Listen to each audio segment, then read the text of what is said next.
So in my last video, I talked about different settings that you didn't have to pay anything for that would help improve your footage and help you get a lot better footage out of the M50. But in this video, I'm going to talk about some products, some accessories that will make it a lot easier for you to get good footage, because even with changing those video settings, you still have problems like the audio and the form factor, little things like that that getting a couple of accessories for will really help. And so in this video, we're going to be talking about the accessories that I use to make my footage look and sound better.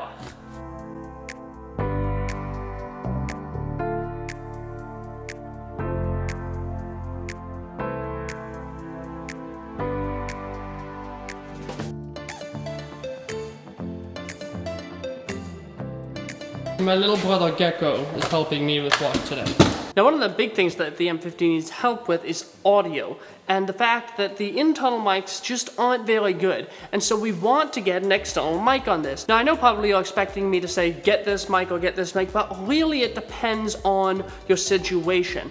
If you want to get like ambient noises of nature, say you're a hiker, then you don't want to get a shotgun microphone unless you're talking. But if you're someone who is just doing talking, just doing vlogging, and you're in a crowded town, then you probably want to get a shotgun mic. But even with that, it will depend what type of mic that you want, because super cardioid mics, which have a more directional towards the front, also pick up a lot more towards the back. So if you're in a loud environment, you're gonna get more noise from the back of your camera than if you got what I'm using, which is a cardioid mic, which just picks up audio from the center. Then you have the stereo mic, like I was talking about, for the nature, which takes sound from pretty much everywhere. Because of the type of video that I'm doing, I almost always use the Movo VXR10. I can put it on a boom pole for a studio setting, or I can put it on top of my camera. It's a cardioid mic, so it doesn't pick up that much from the back, but that's not always a good thing, because if I'm like pointing the camera away from me, then you're not gonna hear my voice as well. So if you're constantly going back and forth between a first-person view and a vlogging view, then it might be a good idea to get a super cardioid mic. But what I would suggest is do your research. I will link down to a super cardioid mic, a cardioid mic, as well as a stereo mic, all in the more budget range that you can use. And then I'll link to one that also does a stereo and a shotgun mic, which is a really nice mic. But that one's a little more like Rode Video Mic Pro level, and it's big. It's like way bigger than the Movo VXR10 that I'm using right now. So on your M50, it's gonna look, well, big. So I decided that I was gonna meet Lauren and the kids for lunch today, but we decided not to just like meet at a restaurant. We're gonna meet somewhere a little bit more fun. Try and guess where I am.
So just for the record, that was not done with the M50, that was with the GoPro. That's why the quality was bad, and I went in water with it.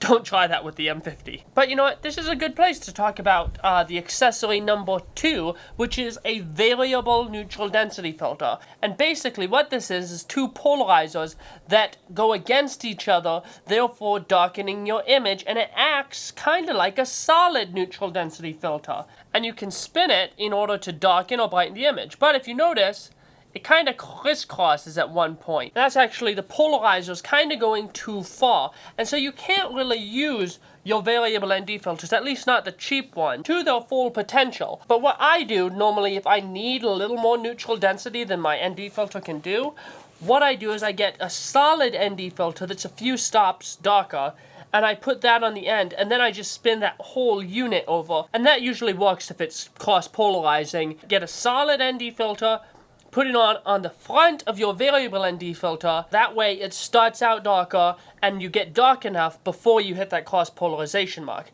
Now keep in mind, like if you have the vodka ND like I have for my kit lens, the front of it usually is a bit bigger than the back of the filter. So when you have a Vari ND filter, you have to get a larger size lens cap and a larger size filter for the front of it if you're putting like the extra ND filter on the front of it. So that's what I would do if I was having trouble with the crisscrossing or vignetting with the variable ND filters, or I guess you could get the Peter McKinnon Vari NDs.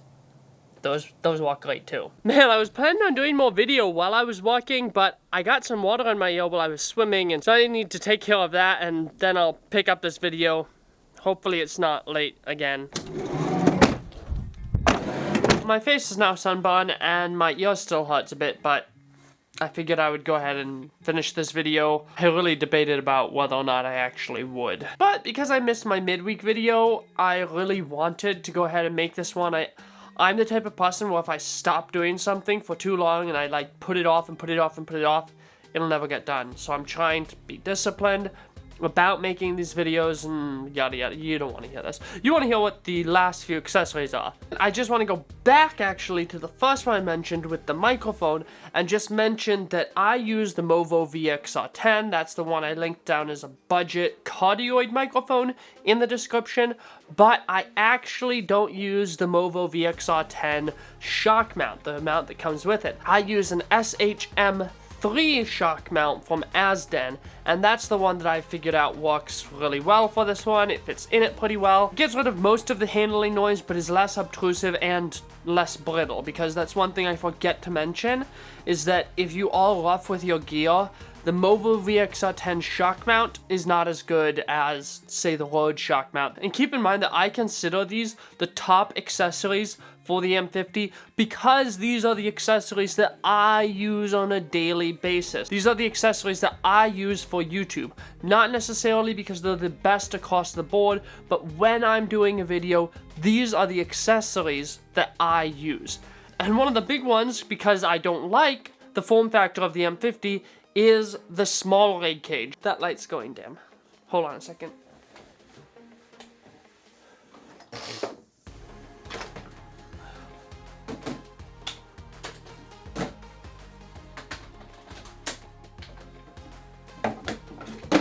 That's better. As I was saying, the small leg cage, it gives it a deeper grip. It actually makes it easier, in my opinion, to hit the shutter and to pretty much hit all of the buttons because your hand doesn't feel as cramped on the camera because this camera body is so small.